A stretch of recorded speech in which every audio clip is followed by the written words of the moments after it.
everybody, welcome back. And if you've never seen an episode before, you're in for a treat. We've got another giveaway, and all you have to do is sign up to our Patreon and submit a piece of your art to win. It's another golden oldie in an absolute iconic series that everyone and their grandmas have heard of. Kamehameha.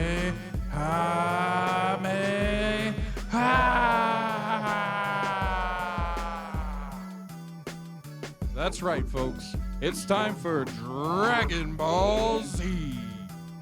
the sequel to the original show Dragon Ball, in its original uncut series form, in all its glorious fights and its filler episodes is here.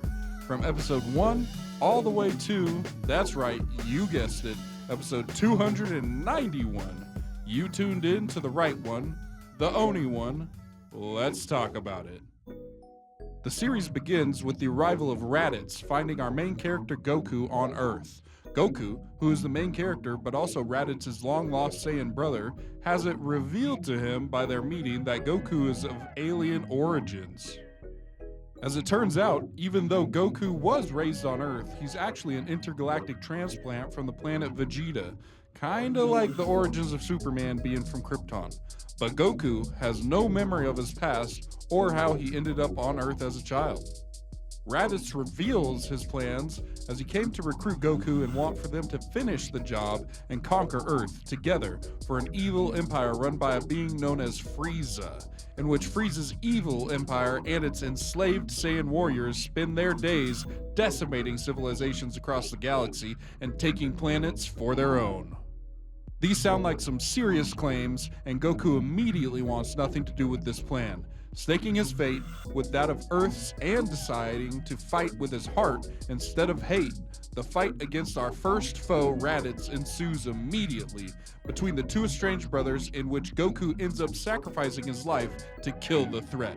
As Raditz and Goku both fall to their demise, Raditz warns with a smirk on his face that even stronger Saiyans are on their way to Earth, and warning that they only have 1 year before everyone on Earth is done for. With the death of Goku, our main character, within the first 5 episodes, you might be wondering, what the heck? Now what? Well, see, Goku only dies in the physical, but his spirit form is transported to the other world. This is Dragon Ball's version of the afterlife. Goku meets King Yemma at his office. That's kind of like a checkpoint for all souls, but because of Goku's heroic sacrifice and pure heart, he's granted the rare privilege of keeping his body. He's not sent to heaven or hell, but instead, he is granted permission to travel the Snake Way, or the Serpent Road. This rare change of fate is due to Earth's guardian named Kami, who appeals to King Yemma and insists that Goku gets training from someone who can help him surpass his current martial arts status to one that he can rival the threat of the Saiyan warriors coming to conquer the Earth. Kami insists Goku train with King Kai, and where might you ask King Kai might be? Well, he's at the other end of the Snake Way, which is a long winding road that connects King Yemma's customs office to King Kai's martial arts training grounds, approximately, a measly 620,000 miles away. And so Goku begins his journey, finally reaching his destination after months of traveling down the Serpent Highway.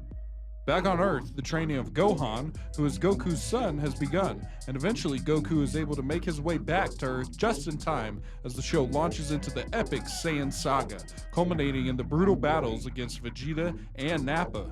The Z fighters, Goku, Gohan, Piccolo, Krillin, Yamcha, Tien, Master Roshi, and others take heavy losses, but plant the seeds of legendary powers to come.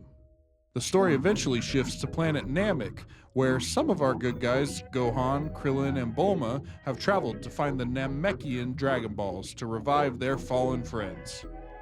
Alright. So a lot of you are like, yeah, we get it. We know what Dragon Balls are. But for the rest of you, let's pause and break it down real quick. See, Dragon Balls are magical orange orbs with red stars inside of them. They're both incredibly powerful and mysterious. The Dragon Balls, when an entire set is combined, summons either Shenron or Porunga, the eternal dragons of their respective worlds. Kinda like a genie in a lamp situation, by exclaiming with authority some sort of combination of "Arise, Shinron," or Purunga, "Eternal Dragon, by your name I summon you forth," either in English or Namekian, depending on which planet you're on, and calling them into action. Shinron, or Purunga, then asks what wish you would like them to perform, in which sometimes they grant one or a few wishes at a time, where wishes typically include things like bringing someone back to life, restoring planets or destroyed areas, immortality, power, transformations, or healing, and transportation across spaces or other dimensions. And you might be asking, oh, well, why don't they just use these MacGuffins all the time to make the story bend to their will? See, it's not so simple. The Dragon Balls never make themselves particularly easy to find, and as soon as they've been gathered and a wish has been granted, the Dragon Balls are immediately dispersed in different directions far and wide to be hidden again in hard-to-reach places before being found and eventually gathered once more for another's wish. Okay, so that was a lot, but let's get back to it. Here on planet Namek, our group of fighters face off against the evil Ginyu Force, along with the tyrannical Frieza, leading to the incredible transformation of Goku, fulfilling the legend Frieza had always feared as Goku turns into a Super Saiyan for the first time, a being of Saiyan descent with otherworldly powers beyond almost anything you can imagine. Vegeta's true arc of redemption also begins here.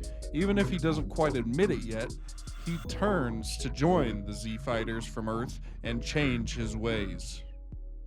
Back on Earth, peace doesn't last long though. Dr. Giro's androids and his ultimate creation, Cell, become the next major threat. The Android Cell saga explores themes of evolution, sacrifice, and legacy. Gohan takes the mantle from Goku during the Cell games, becoming Earth's unlikely savior in a moment that is as emotional as it is explosive.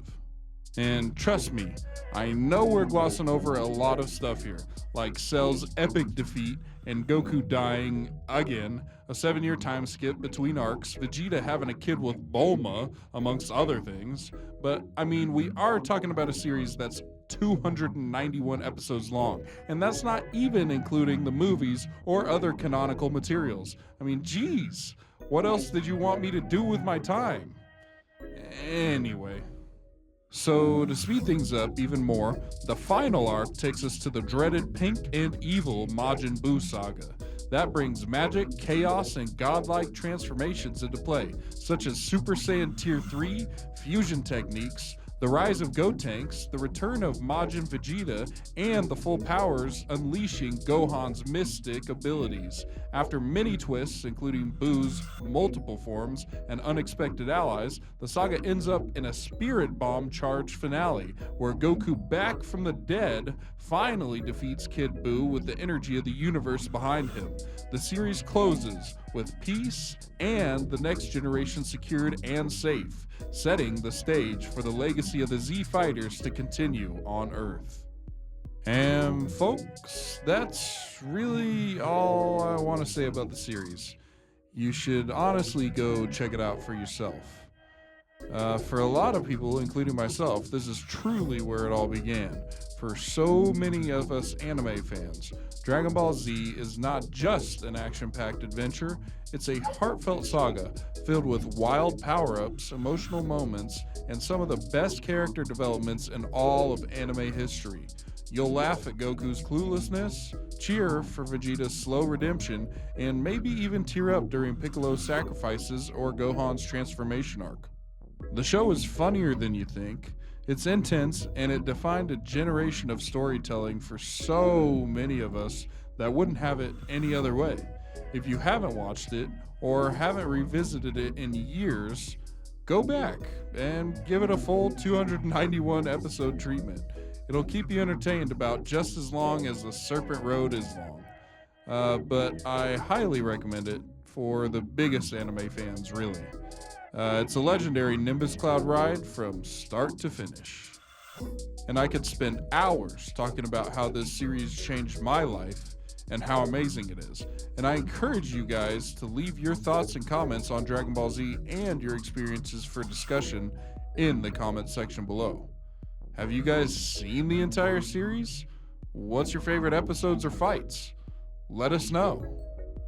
I just want to say thanks for sticking it out to the end of this episode if you're still here, and to circle back to this week's ONi1 Collective Spark. We are giving away the full DragonBallZ series on Blu-ray to whoever wins the art competition. Enter your drawings based on the material in this video for a chance to win on our Patreon page. Join us in the fight to save the Earth by submitting legendary artwork for your chance to win legendary prizes each and every week worth tens, hundreds, and thousands of dollars in value. I know you're out there thinking this is just a gimmick, but it's not. I'm truly just wanting to create a community that shows the best in people's creativity, and I want to make a community based on supporting each other. My dream is to truly pioneer this idea with you guys, and I hope we can make it happen. At this time, I'd like to be posting about our Patreon members who compete in the martial arts of artistic battles online by sharing their social media pages right here, but we are still waiting. Check out our Patreon page for other items you can potentially win just by submitting. I know we have a few prizes that still haven't been claimed that are probably just waiting for you. Anyways, if you get some time, subscribe to our YouTube channel or check us out on these other social media pages. We will be back, same time, same saga, next week. And as always, thanks again for sticking around, and we'll see you next time.